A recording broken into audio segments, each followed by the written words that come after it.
ओम नमस्ते। आप सभी का बहुत बहुत स्वागत है।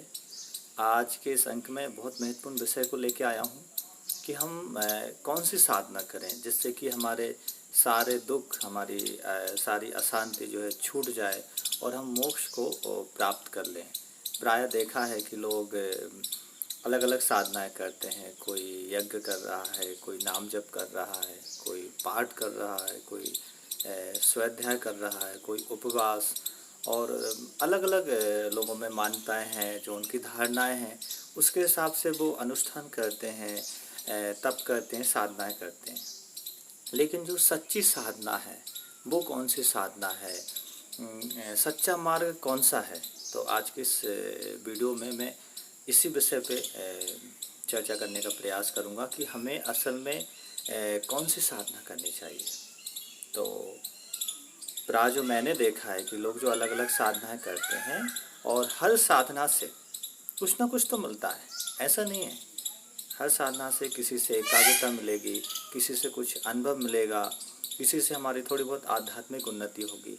तो मैं किसी भी साधना का विरोध नहीं कर रहा। मैं बोलूँ ना कि हर साधना में कुछ ना कुछ देती है, लेकिन जो मोक्ष देती है, जो हमें ज्ञान देती है, वो साधना जो है वो है ध्यान की साधना, वो है सत्संग की साधना, वो है आत्मचिंतन की साधना, वो है स्वाध्याय की साधना।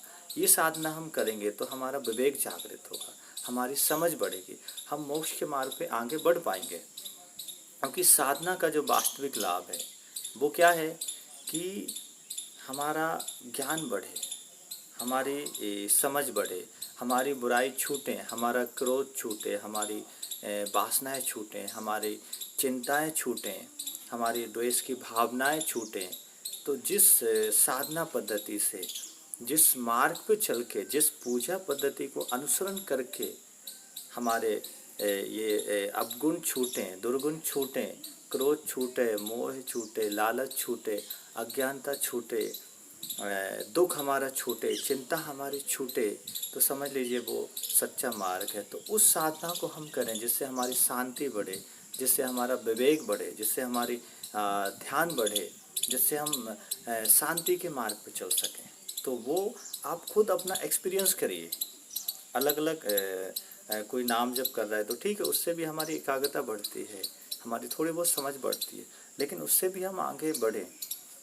कोई अभिषेक कर रहा है, कोई सिर्फ पाठ कर रहा है रामचरितमानस का या फिर भगवत गीता का, तो ठीक है हम पाठ करें, लेकिन पाठ करके जो उसमें अच्छी अच्छी बातें हैं, जो ज्ञानवर्धक चीज़ें हैं, कि हम उनमें आत्मसात उनको हम कर रहे हैं, अपने स्वरूप में हम स्थित हो रहे हैं, तो फिर आपको उसका पूरा लाभ मिलेगा।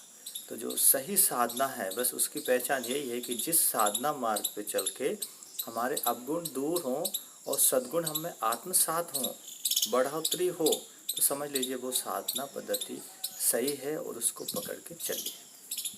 तो मेरा जो अनुभव है साधना पद्धति का, मैं पिछले 10 सालों से आध्यात्मिक मार्ग से जुड़ा हूँ और मैंने जो पाया है उसको मैं शब्दों में तो कभी कह ही नहीं सकता। उसको सिर्फ आप महसूस कर सकते हैं कि अंदर की बुराइयाँ छूटी हैं, वासना छूटी, क्रोध छूटा, दुख छूटे, चिंता छूटी और एक सम अवस्था में आए। तो वो कैसे आए? उसके लिए ध्यान करा, श्वासों को देखा, ऑब्जर्व करा, सुबह सुबह जागकर 4 बजे कि ध्यान हम करें, गीता पढ़ें, आत्मचिंतन करें, अपने आत्मभाव में हम स्थित हों कि मैं कौन हूँ, मैं हूँ आत्मा। तो उस आत्मभाव में, उस ज्ञान में हम स्थित हों, उसके लिए चिंतन की आवश्यकता है, उसके लिए ध्यान की आवश्यकता है, उसके लिए स्वाध्याय की आवश्यकता है, उसके लिए सत्संग की आवश्यकता है जो आत्मज्ञानी पुरुष है उसके साथ। तो इससे धीरे धीरे हमारा विवेक जागृत होगा। फिर हम सुख दुख से, मान अपमान से, सर्दी गर्मी से, लाभ हानि से, जो सांसारिक चीज़ें हैं इनसे हम ऊपर उठ पाएंगे। तो सच्चा जो साधना का मार्ग है जिससे हमें मोक्ष मिलेगा, तो वो आपको ध्यान से मिलेगा। मोक्ष का मार्ग वो आपको सत्संग से मिलेगा, वो आपको आत्मचिंतन से मिलेगा, वो आपको स्वाध्याय से मिलेगा। गीता, रामचरितमानस, उपनिषद, वेद, इनको जब हम पढ़ेंगे और उन पे चिंतन करेंगे, उनका आचरण में हम उस ज्ञान को लेके आएंगे, तो फिर धीरे धीरे हम आगे बढ़ेंगे, हमें मोक्ष मिलेगा। मोक्ष का तात्पर्य क्या है? मोक्ष की अवस्था क्या है? मोक्ष की अवस्था है कि जीते जी आप सुख से, दुख से, मान से, अपमान से, सर्दी से, गर्मी से, हर अवस्था में आप सम रह सकें, अपने स्वरूप में रह सकें।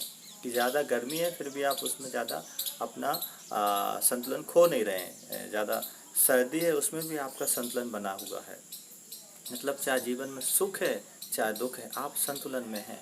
ना आपको सुख की जो वर्षा है वो भिगो पा रही, ना दुख आपको विचलित कर पा रहे। हर स्थिति में, हर सिचुएशन में, हर फीलिंग में स्थित रहना, अपने आत्म भाव में रहना, अपने स्वरूप में रहना। ना सर्दी में ज़्यादा विचलित होना, ना गर्मी में ज़्यादा विचलित होना, ना मान से ना अपमान से, एक सम अवस्था हमें स्थित हो जाना, उसी को स्थित प्रज्ञ कहते हैं। तो जिस मार्ग पर चल के हम स्थित प्रज्ञ हों, सम अवस्था में स्थित हों, वो साधना का सच्चा मार्ग है। तो उस मार्ग को हम अवलंबन करें, उस मार्ग पे हम चलें, उसको हम आत्मसात करें, तो आप पाएंगे कि आप भी मुक्त अवस्था को अनुभव करेंगे। आप भी हर परिस्थिति में सुख से रह पाएंगे, आपके अंदर भी शांति बढ़ेगी, आपके अंदर भी धैर्य बढ़ेगा, आपके अंदर भी प्रसन्नता बढ़ेगी। तो इस मार्ग पे हम चलें, ध्यान करें, सत्संग करें, योग करें, प्राणायाम करें, अच्छी पुस्तकों का स्वाध्याय करें और उनको पढ़ के उनको जीवन में आचरण में लाएं। धीरे धीरे करना पड़ेगा, इनका अभ्यास करना पड़ेगा। और जितना आप सुबह जाग कर इन चीज़ों को करेंगे जितने जल्दी, तो धीरे धीरे आप पाएंगे कि आपकी आध्यात्मिक उन्नति होगी।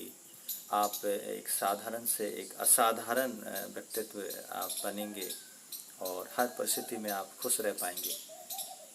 आज के संक में इस वीडियो में इतना ही। इस वीडियो को सभी के साथ शेयर करिए और किन किन विषयों पे मुझे वीडियो बनाने चाहिए वो भी आप मुझे कमेंट बॉक्स में सजेस्ट कर सकते हैं। और कोई प्रश्न है तो वो भी मुझसे पूछ सकते हैं। धन्यवाद। ओम।